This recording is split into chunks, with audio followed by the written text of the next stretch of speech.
Series 7 Exam Preparation.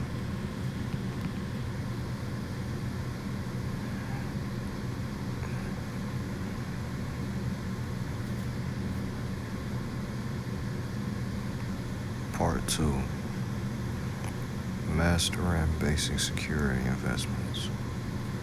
In this part, get familiar with basic securities. Stocks and bonds, including municipal securities that form the foundation of an investor's portfolio. Review the registration procedure that securities go through before they can be sold to the public and find out which securities are exempt from registration. Distinguish common stock from preferred stock, corporate bonds from U.S. bonds, and municipal bonds from general obligation bonds. Chapter 5 Underwriting Securities. In this chapter, understanding the specifics of registering securities, knowing the types of offerings, spotting exempt securities, taking a chapter quiz. All issuers of securities need a starting point, just as all securities need a birth date. Just not the kind that's celebrated with funny-looking hats and cake. Most securities go through a registration procedure before the public can buy them. The Series 7 exam tests your ability to recognize the players and institutions involved in the registration process. In this chapter, I cover topics related to bringing new issued securities to the market. We find out about key players, types of security offerings, kinds of securities that don't need to be registered, and other details about the underwriting process. This chapter also includes a few practice questions interspersed throughout the chapter and a quick quiz at the end of the chapter to help you measure how well you understand the topic. You also notice that there's an overlap of information tested on the Series 7 and what you learn when taking the securities industry essentials. Bringing new issues to the market. A lot of things need to happen before securities hit the market. Not only do the securities have to be registered, but the issuer has to find a broker-dealer like your firm to sell the securities to the public. The Series 7 exam tests your expertise in answering questions about this process. Starting out, what the issuer does. For an entity to become a corporation, the founders must file a document called a corporate charter, bylaws, and the home state of their business. Included in a corporate charter are the names of the founders, the type of business, the place of business, the number of shares that can be issued, and so on. If a corporation wants to sell securities to the public, it has to register with states and the Securities and Exchange Commission. Read on for info on how this registration process works. Registering securities with the SEC. Unless the securities are exempt from registration,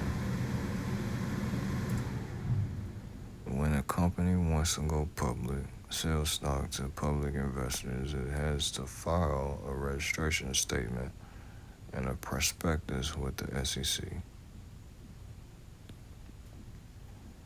The registration statement includes the issuer's name, address, and description of his business, the company's articles of incorporation, unless previously supplied, the names and addresses of the underwriters and all commissions or discounts they will receive either directly or indirectly from the sale, the expected price at which the security shall be offered to the public, the names and addresses of all companies control persons such as officers, directors, anyone owning more than 10% of the company's securities and how much they hold of the corporation's securities. The estimated net proceeds of the sale, estimated net proceeds of the sale from the security to be issued and what the proceeds will be used for, including property, if any, or goodwill, if any. Other businesses to be purchased, if any, and if any of the proceeds will be used to pay off outstanding debt. The company's capitalization, outstanding long and short-term debt, authorized and outstanding stock, par value of any stock of its stock, if any, voting rights, exchange rights, and so on. Complete financial statements, including balance sheets and income statements, and legal proceedings against the corporation that may have an impact on it. Any net proceeds derived from any security sold by the issuer in the previous 2 years, along with the underwriter's particulars. The names and addresses of the counsel who have passed on the legality of the issue and a copy of their opinion or opinions with regard to legality on the issue. Any agreements or indentures which might affect the securities being offered. Remember, the information regarding the registration statement is known as Schedule A, and it typically applies to corporations issuing new securities. There's also a Schedule B, which applies to local government issues, typically municipal bonds. The information required when a local government issues security is, as you can imagine, geared toward what a local government would have to supply in its registration statement. Most of the information required is very similar. In fact, you can substitute the word municipality for company for most of the items required. You need to know the name of the borrowing government or subdivision, what it is raising money for, the amount of funded debt, and the amount of floating debt there will be after the new security is issued, whether the issuer has defaulted on debt in the last 20 years, the names of all people involved, such as counsel, underwriters, and so on, commission to be paid to the underwriters, a copy of the agreements made with the underwriters, a legal opinion made by the counsel with regard to the legality, possible tax-free nature of the issue, and so on. Shelving the issue. Shelf registration. Since the registration process to sell securities is a somewhat daunting and complete and costly process for issuers, they may register more securities than they may need to sell now. Shelf registration, SEC Rule 415, allows the issuer or selling shareholders, insiders, to sell securities on a delayed or continuous basis that were previously registered with the SEC without needing additional permission. Shelf registration allows issuers up to 3 years, depending on their status, to sell previously registered shares. Cooling off period. After the issuer files a registration statement, the filing date, with the SEC, a 20-day cooling off period begins. During the 20-day and often longer cooling off period, the good old SEC reviews the registration statement at the end of the cooling off period. The issue will hopefully be cleared for sale to the public, the effective date of registration, In the event that the SEC sees that the registration statement needs to be amended or needs additional information, it will use a deficiency letter and halt the registration process until it receives the information required. If the SEC finds the registration statement is misleading because the issuer included untrue statements of material fact or omits a material fact, it issues a stop order, which suspends the effectiveness of the registration statement. At this point, the issuer will be required to amend the registration statement and answer any questions posed by the Commission in order to continue the registration process. Neither the SEC nor the self-regulatory organization approves an issue. SEC just clears the issue for sale. The SEC also is not responsible for making sure that the information included in the registration statement is true and accurate. As a matter of fact, it is unlawful to in any way represent that the SEC approves of an issue or issuer. During the cooling off period, the underwriter or underwriters can obtain indications of interest from investors who may want to purchase the issue. Agents scramble to get indications of interest from prospective purchasers of the securities. Although the underwriters may keep records of indications of interest, they may not accept any money in advance of the public offering. Indications of interest aren't binding on customers or underwriters.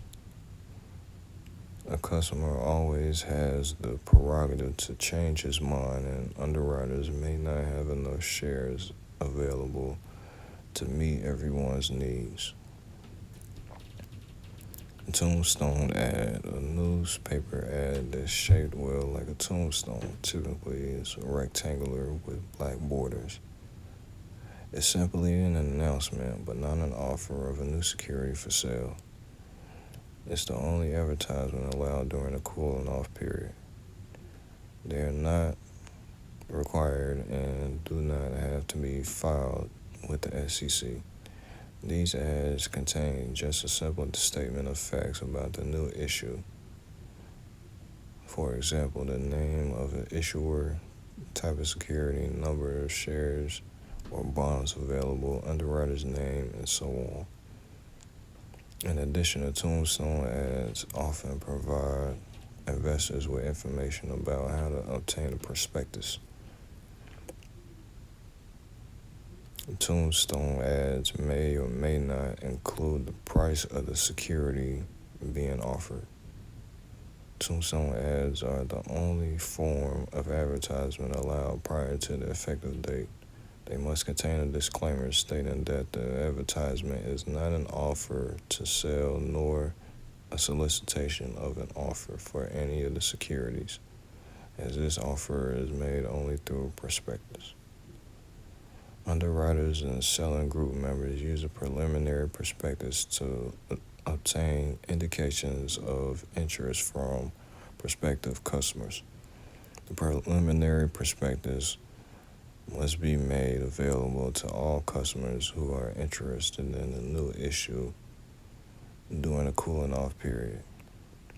I'll talk more about what the prospectus has to include in the section Getting a Skinny on the Issue and Issuer, the prospectus, a little later in this chapter.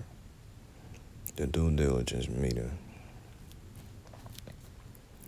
Toward the end of the cooling off period, the underwriter holds a due diligence meeting. The meeting is required by law. During this meeting, the underwriter provides information about the issue and what the issuer will use the proceeds of the sale for.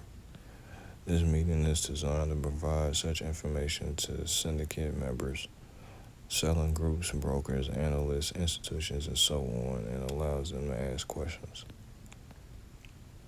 The last time syndicate members can back out of an underwriting agreement is toward the end of the cooling off period, around the time of the due diligence meeting.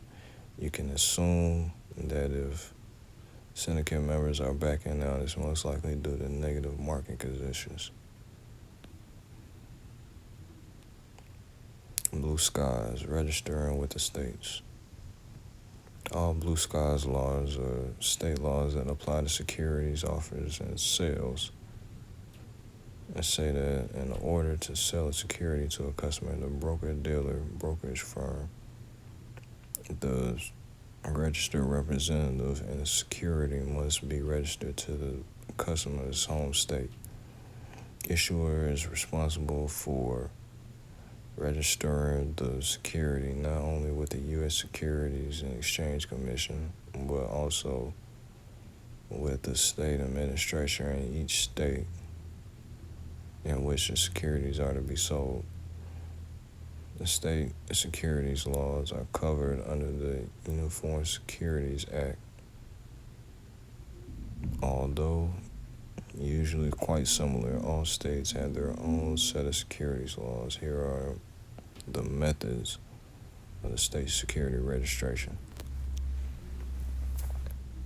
Notification, registration by filing. Notification is the simplest form of registration for established companies. Companies who have previously sold securities in a state can renew their previous application. Coordination. This method involves registering with the SEC and states at the time. The SEC helps companies meet the blue sky laws by notifying all states in which the securities are to be sold. Qualification. Companies use this registration method for securities that are exempt from registration with the SEC but require registration with the state. Effective date. Effective date is at the end of the cooling off period, and this is the first day that the security can actually be sold to the public. Just prior to the security going public, the offering price will be determined. At this point, you can call all your customers who express indications of interest and ask, how much do you want? Remember, all purchasers and potential purchasers must be provided with a copy of the final prospectus, which includes the public offering price. A copy of the initial prospectus must be delivered no later than the time the sale is confirmed. The final prospectus may be provided either electronically, via email, or through the mail. Securities Acts. Registration helps ensure that securities issued to the public adhere to certain regulations. And though anti-fraud rules also apply to exempt securities, the following acts are designed to protect investors from unscrupulous issuers, firms, and salespeople. The Securities Act of 1933. This act, also called the Truth in Securities Act, the Paper Act, the Full Disclosure Act, the Prospectus Act, and the New Issues Act, regulate new issues of corporate securities. An issuer of corporate securities must provide full and fair disclosure about itself and to the offering. Included in this act are rules to prevent fraud and deception. The Securities Exchange Act of 1934, which established the SEC, was enacted to protect investors by regulating the over-the-counter market and exchanges such as the New York Stock Exchange. In addition, the Act of 1934 regulates the extension of credit and margin accounts, transaction by insiders, customer accounts, and trading activities. The Trust and Indenture Act of 1939. And this act prohibits bond issues valued at over $5 million from being offered to investors without an indenture. The trust indenture is a written agreement that protects investors by disclosing the particulars of an issue, coupon rate, maturity rate, any collateral backing the bond, and so on. As part of the Trust Indenture Act of 1939, all companies must hire a trustee who is responsible for protecting the rights of bondholders. Roll call. Introducing the team players. Following list explains who's involved in the securities registration and selling process. Registered reps can work for any of these firms. Investment banking firm. An investment banking firm is an institution, a broker-dealer that's in the business of helping issuers raise money and helping them abide by security laws. You can think of the investment bankers as the brains of the operation because they help the issuer decide what securities to issue, how much to issue, the selling price, and so on. Not only do the investment bankers advise issuers, but they usually underwrite the issue and may also become the managing underwriter in the offering of new securities. Underwriter. The underwriter is a broker-dealer that helps the issuer bring new securities to the public. Underwriters purchase the securities from the issuer and sell them to the public for a nice profit. Syndicate.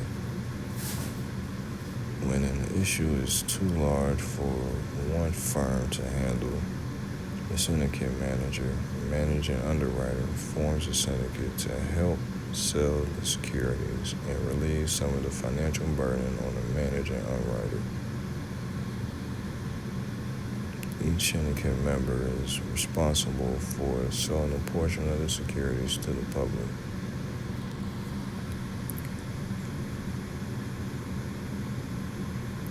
In the event that an issuer is accepting bids for a new issue instead of hiring the underwriters directly, which happens more with municipal securities, the syndicate will enter a syndicate bid, and the winner will be the one who can sell the securities at the highest price and or lowest cost to the issuer. Managing lead underwriter. The managing underwriter, syndicate manager, is the head firm that's responsible for putting together a syndicate and dealing directly with the issuer. The managing underwriter receives financial compensation for each and every share sold. Selling group. In the event that the syndicate members feel they need more help selling securities, they can recruit selling group members. These members are brokerage firms that aren't part of the syndicate. Selling group members help distribute shares to the public but don't make a financial commitment. That is, they don't purchase the shares from the issuer and therefore receive less money per share when selling shares to the public. Although corporations could use a bidding process to pick the underwriter for new issues, they typically use the underwriter directly. This type of offering is called a negotiated offering. However, because municipal general obligation bonds are backed by the taxes of the people living in the community, they will most likely choose a competitive offering with bidding process by the way of syndicate bids to ensure that they are getting the best deal, the highest bond price, and or lowest coupon payment for taxpayers. Agreement among underwriters. When an issuer hires underwriters, dealers to help sell the securities to the public, the parties must sign an agreement among underwriters, which is also known as the Underwriting Agreement or Syndicate Agreement. The Underwriting Agreement will outline, among other things, the method of distribution, firm commitment, best efforts, or standby. The Underwriting Agreement is a contract between the issuer of the securities and the managing or lead underwriter. It must be agreed upon and signed prior to any securities being sold to the public. Now, for Series 7 purposes, you don't need to know all the details about the Underwriting Agreement, but you should have a basic understanding of the types of underwritings, firm commitment, and best efforts. Firm commitment. In a firm commitment underwriter, the lead underwriter and syndicate members, other underwriters who may be helping in the sale of securities, agree to purchase all of the securities that remain unsold after the offering. In this case, the underwriters assume all the financial risk. Another type of commitment of offering is a standby. A standby underwriter signs an agreement to the issuer to purchase any stock not purchased by the public if or when an issuer has a rights offer. Best efforts. In a best efforts underwriter, the underwriters are agreeing to make their best efforts to sell all the securities to the public. If, however, they cannot sell all the securities to the public, the issuer has the right to either cancel the offering or take back some of the unsold securities, depending on whether it is an all or none offering or mini max offering. All or none. If the offering is set up as an all or none agreement, all of the securities must be sold by the deadline or the deal is canceled. Mini-max. A mini-max offering is one in which a specified minimum number of securities must be sold in order for the deal not to be canceled. If that minimum threshold is reached, the issuer will take back any securities that remain unsold. You should be aware that if securities are sold on a best efforts basis, purchasers and potential purchasers must be made aware that the offering has a chance of being canceled. Purchasers' money is held in an escrow account until the terms are met or the deal is canceled. Once a specified number of securities are sold, the underwriters release the securities to the purchaser. If, however, the underwriters do not sell enough of the securities by the deadline, the purchasers receive their money back. Selling group agreement. Similar to the syndicate agreement, selling group members must sign a selling group agreement. Although the selling group members aren't making a financial commitment like syndicate members, the selling group agreement provides a likely offering price for the securities. How many securities will be allotted to the selling group members, how much the selling group members will get paid, and so on. both the underwriting process, underwriting agreement, and the selling group agreement must include the price at which the securities are to be sold by the public.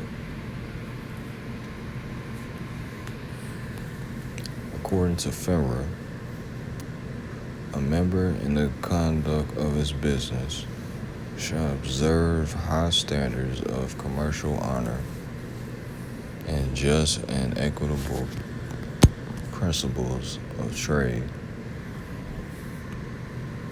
So regardless of whether the security is offered during an IPO or sold on a firm commitment or best efforts underwriting, it must be a bona fide offering of the securities at the price offered, at the public offering price.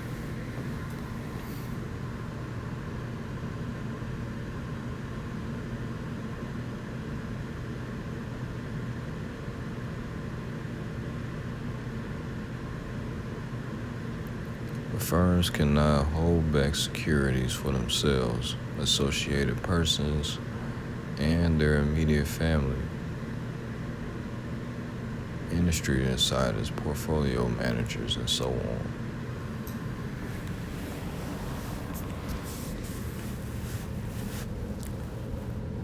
Stabilizing bids. Sometimes, even though a syndicate has made its best efforts to sell all the securities, the demand for the security is just not high enough to sell them all. In this case, the syndicate may make a stabilizing bid to purchase the securities at a price or slightly below the public offering price. Stabilizing bids are instituted to help keep the price of the securities from dropping too quickly. Who gets what? Distributing the benefits. When larger issues come to the market, the lead underwriter often has to form a syndicate to help sell the securities. When selling the securities to the public, each entity, the lead underwriters, syndicate members, selling group members, and so on, see the proceedings section, receives a different portion of the selling profits.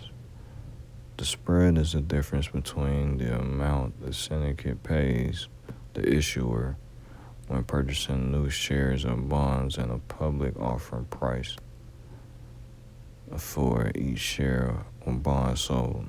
For example, the syndicate buys shares from the issuer at $8 per share and then turns around and sells them to the public for $9 per share. The spread is $1.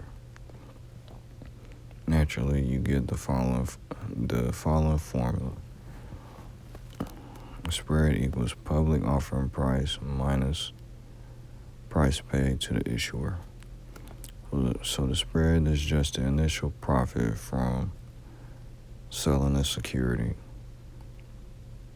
You still have to divvy it up among the salespeople. The syndicate splits the spread into this manager's fee and a takedown, so you get the following equation. Spread equals syndicate manager's fee plus takedown. Here's what you need to know about the manager's fee and the takedown.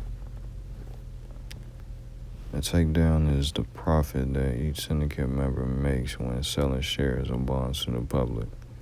Remember that the syndicate members are the ones taking the financial risk and therefore deserve the lion's share of the sales proceeds. You can use a spread formula to calculate this value, rearranging the terms like this. Takedown equals spread minus syndicate manager's fee. For example, if the spread is $1 and the manager's fee is 15 cents, the takedown is 85 cents. The takedown may be further broken down as follows. Selling group concession. The concession is a profit that the selling group makes when selling shares or bonds to the public. Selling group members don't step up to the plate financially and therefore don't receive as much of the sales proceeds as syndicate members do. The concession is paid out of the takedown. The profit made by syndicate members is shared. The profit made by syndicate members on shares or bonds sold by the selling group is called an additional takedown. The formula is takedown equals additional takedown plus concession. Reallowance. A portion of the takedown that's available for firms that aren't part of the syndicate or selling group is the reallowance. For example, assume ABC Corporation is in the process of issuing new shares. You're a stockbroker and one of your customers calls to let you know that she's interested in purchasing shares of ABC Corporation from you. But you're not one of the official distributors of the stock. No sweat, you contact the syndicate manager who gives you a discount off the public offering price. That discount is the reallowance. Syndicate manager's fee. This part of the spread is the profit that syndicate manager makes on shares or bonds sold by anyone. This fee is usually the smallest of all the listed fees. The following question tests your knowledge of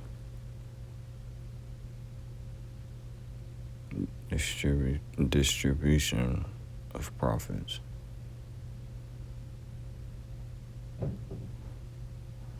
Nogo Auto Corps, which specializes in fuel-efficient cars, is in the process of selling new shares of its company to the public.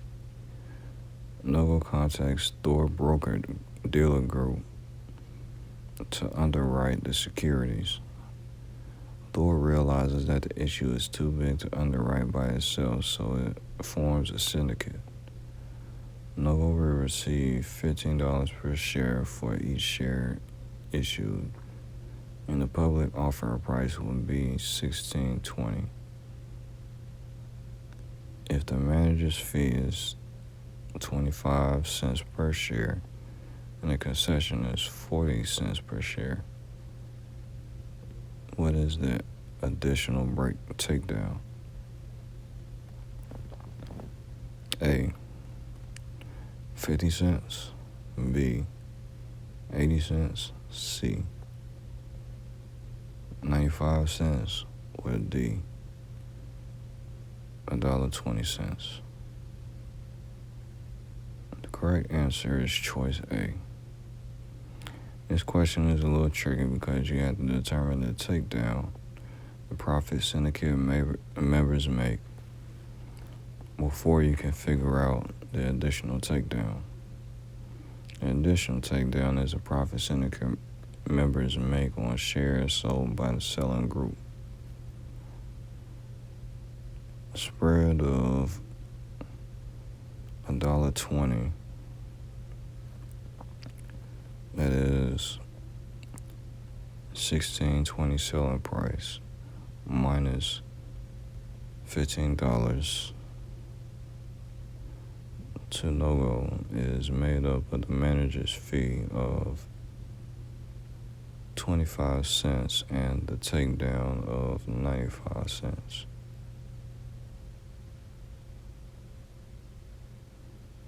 Which is $1.20 spread minus 25 cents manager's fee. If the syndicate members had sold the shares by themselves, they would have received a takedown of 95 cents per share. However, the selling group sold the shares, receiving a concession of 40 cents per share. The concession is paid out of the takedown, thus the additional takedown is 55 cents per share, which is 95 minus 40 cents. 95 cents minus 40 cents. Under FINRA Rule 5141, during the sale of securities in a fixed offer, no single underwriter, syndicate, nor selling group members may sell the securities being offered at a price lower than the state public offering price. Once the offering is terminated, or there are still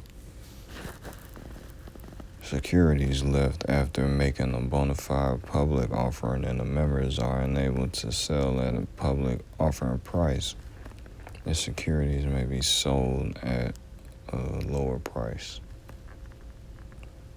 Agreeing to sell your share.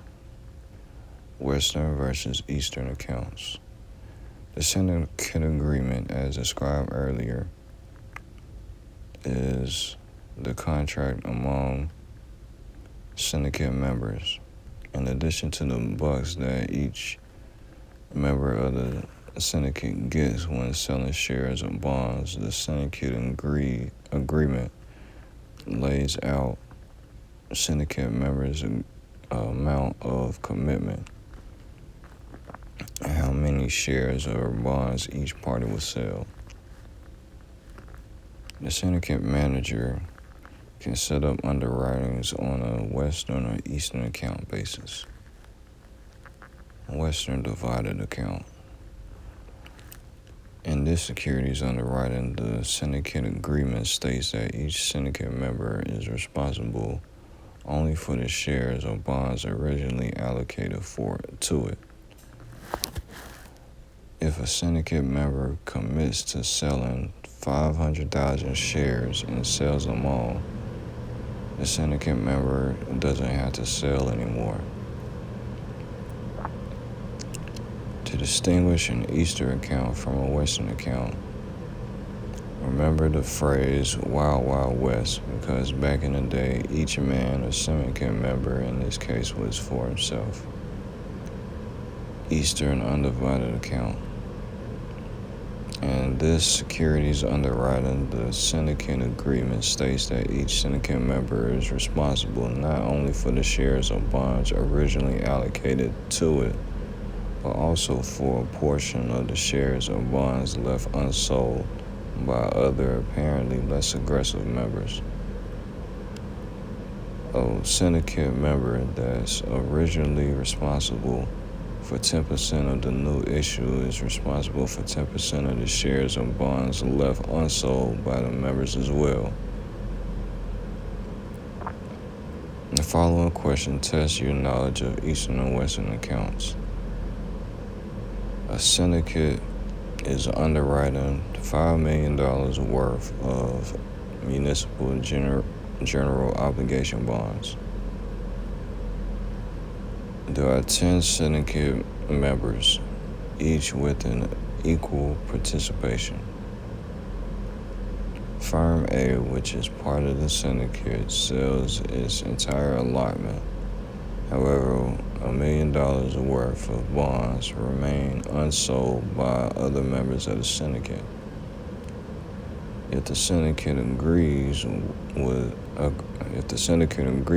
was set up on an Eastern account basis, what is Firm A's responsibility regarding the unsold bonds? A, no responsibility. B, 100,000 worth of bonds. C, 200,000 worth of bonds. Or D, $1 million worth of bonds. The right answer is choice B. Your key to this equation Your key to this question is that the underwriting was done on an Eastern account basis. On an Eastern account basis, the underwriters had to help the slackers sell any shares of unsold bonds. Firm A sold all of its bonds, so it has to help sell the remaining bonds that the other syndicate members didn't sell. Firm A's responsibility is in proportion to its original responsibility. Because it was responsible for 10% of the original issue, 10 syndicate members with equal participation is responsible for selling 10% of the unsold bonds. 10% times $1 million of unsold bonds equals $100,000 worth of bonds. If the underwriting has been on a Western account basis, the correct answer would have been choice A, which was no responsibility. We get into skinny on the issue and the issuer. The prospectus. The issuer prepares a preliminary prospectus, sometimes with the help of the underwriter, that's sent in with the registration statement. The preliminary prospectus must be available for potential purchasers when the issue is in registration during the cool-off period with the SEC. The preliminary prospectus is abbreviated, but it contains all the essential facts about the issuer and issue, except for the final offering price, public offering price, and the effective date.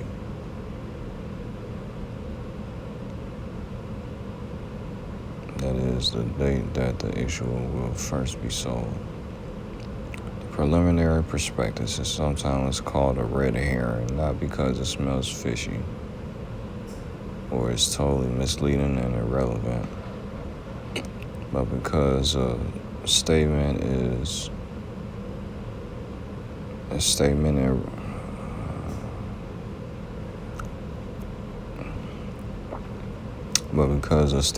in red lettering on the cover of the preliminary prospectus declares that a registration statement has been filed by the SEC. It's not the final version, and some items may change in the meantime. The final prospectus, which is prepared toward the end of the cooling off period, is a legal document that the issuer prepares. It contains material information about the issuer and the new issue of securities, a description of the business, what the proceeds will be used for, a history of the business, risk to purchasers, a description of the management, an SEC disclaimer, and so on. The final prospectus has to be available to all potential purchasers of the issue. If the final prospectus has been filed with the SEC and is available on a website, providing the clients with information on how to view the final prospectus online would be equivalent to delivery of the prospectus. The final prospectus includes updated information such as the following: the final offering price, the underwriter's spread, the profit and the underwriters make per share,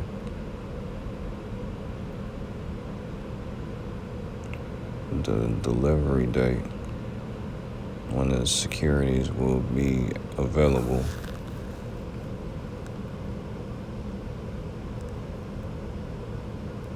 remember, there must be a SEC disclaimer at the front of every prospectus that is clear for all investors to see. The disclaimer must state that the Securities Exchange Commission or State Security Commission does not approve or disapprove of the securities. In addition, it must state that the Securities and Exchange Commission or any state securities commission has not concluded that the prospectus is accurate or adequate. Remember that the SEC just clears the issue and doesn't make a judgment whether it's a good investment or not. Any claim that the SEC, FINRA, MSRB, and so on has approved of an issue as a criminal offense. Because all mutual open-end funds constantly issue new securities, they must always have a prospectus available. In addition, many mutual funds also provide a statement of additional information, which provides more detailed information about the fund's operation that may be useful to some investors. A statement of additional information is also known as Part B of a fund's registration statement. Mutual funds may also provide a summary prospectus to investors, which is covered in more detail later. A preliminary or final prospectus may not be altered in any way. You may talk to potential purchasers about certain sections, but you cannot underline, highlight, circle, cross out, and so on. For initial public offerings, or IPOs, final prospectus needs to be available to all purchasers of the IPO for 90 days after the effective date, the first day the security starts trading. With primary, secondary, or combined offerings, a final prospectus has to be available to all purchasers of the primary offering for 25 days after the effective date for all issuers whose securities are already listed on an exchange or NASDAQ. If an issuer has already issued securities but not on an exchange or NASDAQ, the final prospectus has to be available for 40 days after the effective date. The following question tests your knowledge on the types of offerings, whether new or outstanding. Def Corp is offering 2 million shares of its common stock to the public. 1.5 million shares are authorized but previously unissued, and the insiders of the company are selling the other 500,000 shares. Which of the following is true about this offering? The EPS of DEF will increase. The EPS of DEF will decrease. The number of outstanding shares will increase by 500,000. The number of outstanding shares will increase by 1.5 million.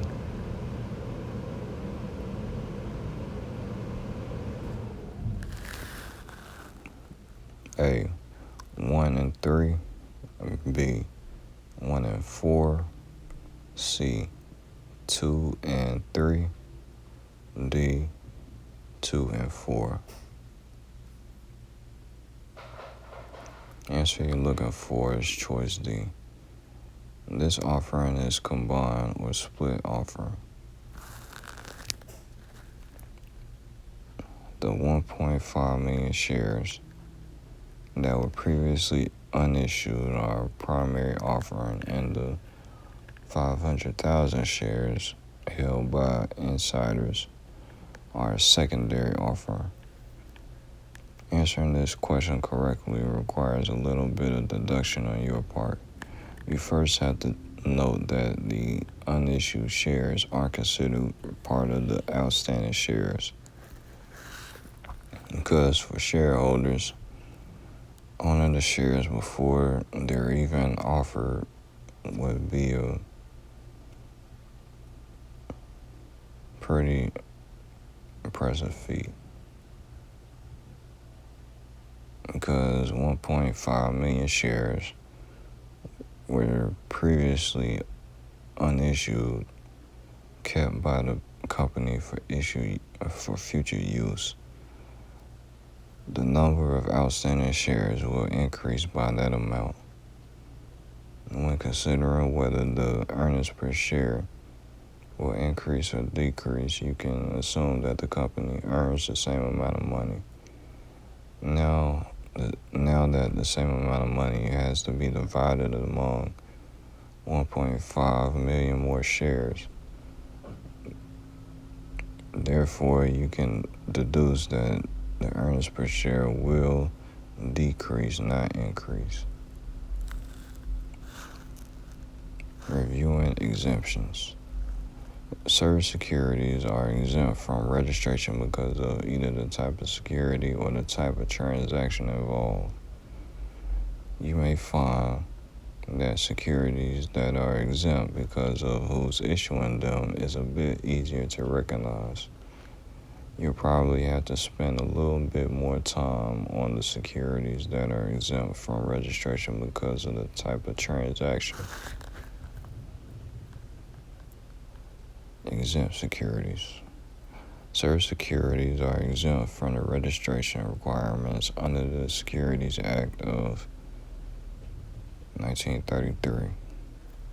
Either these securities come from issuers that have a high level of creditworthiness, or other government regulatory agency has some sort of jurisdiction over the issuer of the securities. These types of securities include securities issued by the U.S. government or federal agencies, municipal bonds, local government bonds, securities issued by banks, saving institutions, and credit unions, public utility stocks or bonds, securities issued by religious, educational, and nonprofit organizations, notes, bills of exchange, bankers' acceptances, and commercial paper with an initial maturity of 270 days or less. Insurance policies and fixed annuities are all exempt securities. Fixed annuities are exempt from SEC registration because the issuing insurance company guarantees the payout. However, variable annuities require registration because the payout varies depending on the performance of the securities held in a separate account. Exempt transactions. Some securities that corporations offer may be exempt from the full registration requirements of the Securities Act of 1933 due to the nature of the sale.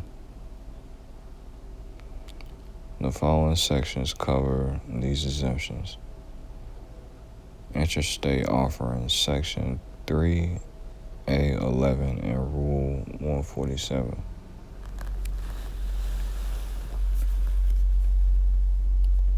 An interstate offering is naturally an offering of securities within one state. For such an offering to be exempt from SEC registration, the company must be incorporated in the state in which it's selling securities. 80% of its business has to be within the state. 80% of the proceeds raised by the offering are used within the state. and it may sell securities only to residents of the state. The securities still require registration at the state level. Don't confuse interstate offerings, securities sold in one state, with interstate offerings, securities sold in many states. Interstate offerings do need SEC registration. To help you remember, think of interstate roadway, which continues from one state to the next. Regulation A+ offerings. An offering of securities worth $20 million, Tier 1, or $50 million, Tier 2, or less within a 12-month period is Regulation A+. Although these companies may seem large to you, they're relatively small in market terms.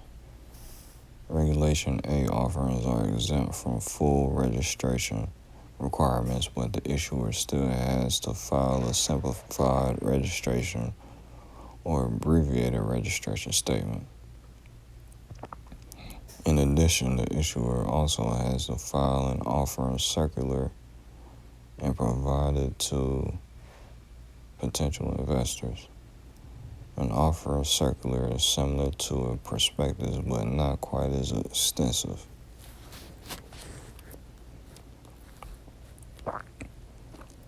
Tier 1. Besides the $20 million and 12 months cap of the $20 million, no more than $6 million can be sold on behalf of the existing stockholders. Tier 2. Besides the $50 million and 12 months cap of the $50 million, not more than $15 million can be sold on behalf of existing stockholders. In addition, Tier 2 investors must be accredited or limited to a maximum of 10% of the investor's net income or 10% of the investor's net worth, whichever is higher.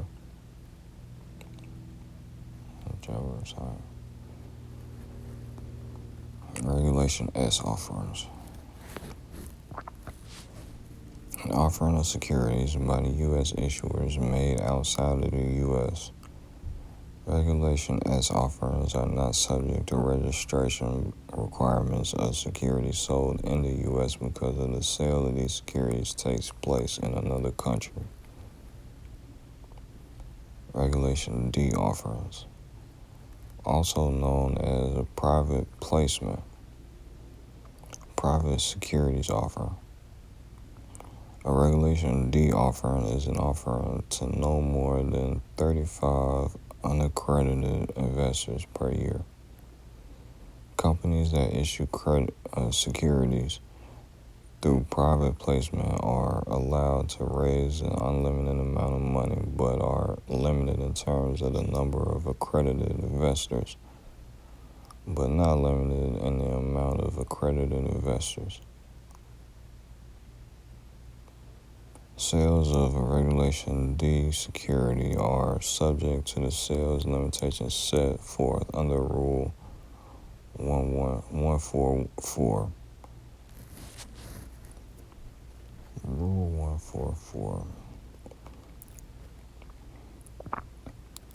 Investors of private placements must sign a letter agreement that they will hold the stock for investment purposes only.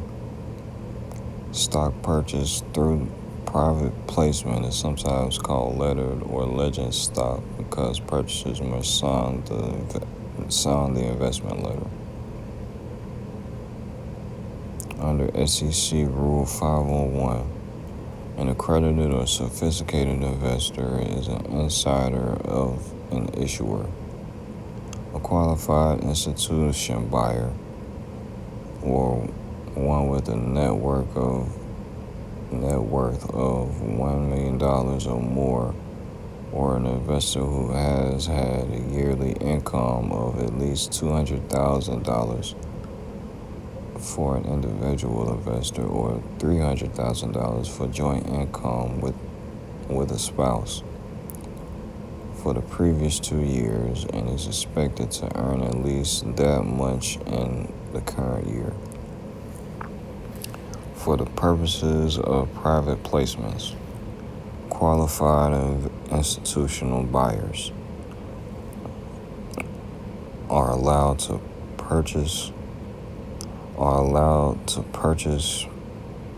private placements in the same way that accredited investors are. QIBs can be a bank, insurance company, employee benefit plan, a trust fund, a business development company, and so on, that owns and invests on a discretionary basis of at least $100 million in securities of investors or of issuers not affiliated with the entity. Broker-dealers may be considered QIBs if they own and invest on a discretionary basis of at least $10 million in securities of issuers not affiliated with the broker-dealer. Private placements aren't for everyone, so there are restrictions placed on firms soliciting or advertising for private placements under SEC Rule 506. Either the company refrains from advertising and solicitation and limits the number of accredited investors to 35, or the company solicits or advertises or if the company solicits or advertises it sells only to accredited investors.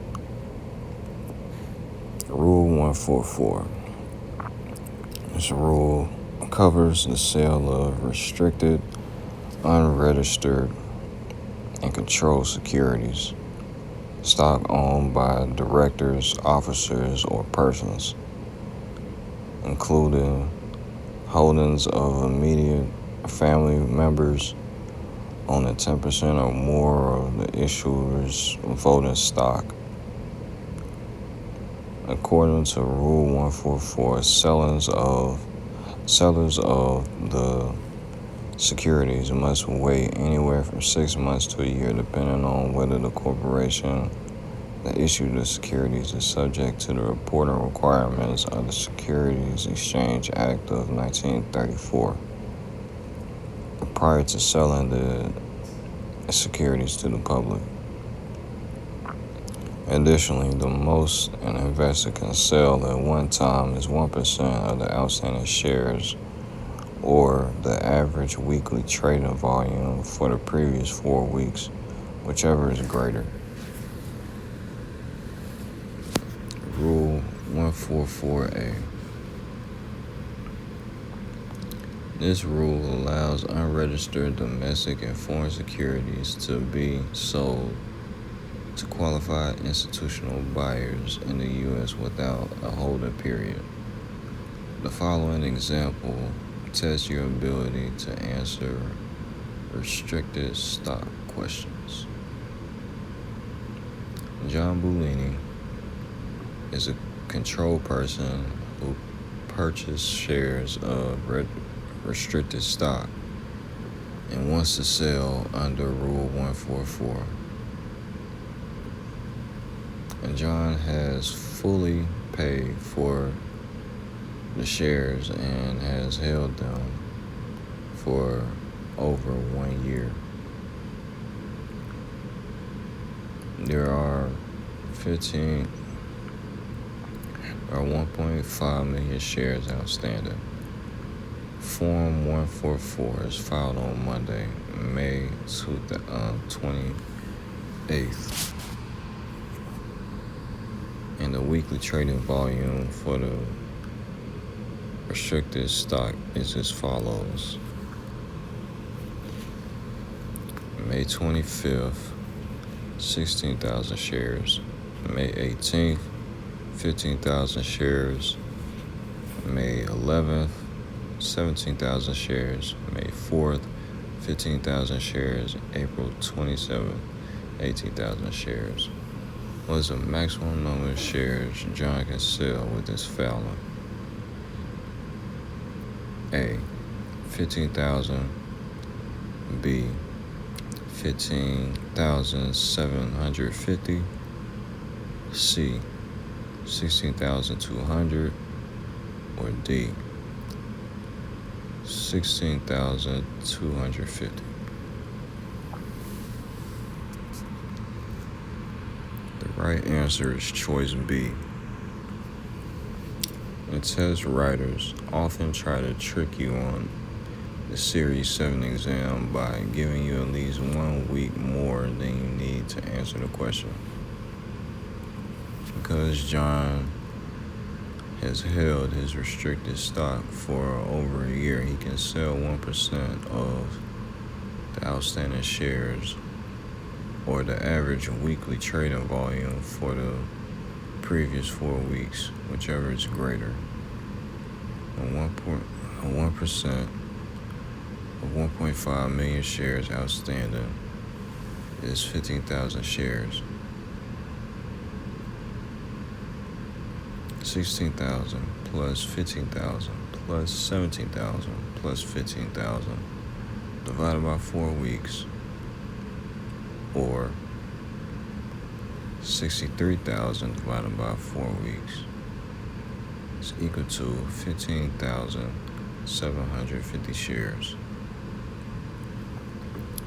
In this case, the previous 4 weeks are the top 4 on the list, but be careful, the examiners are just as likely to use the bottom 4 to give the table a different look.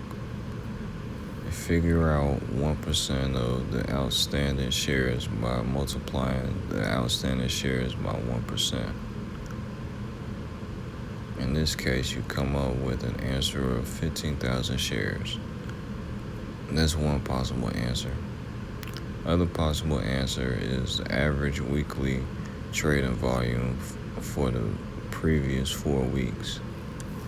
Add the trading volume for the previous 4 weeks and divide by 4 to get the answer of 15,750 shares.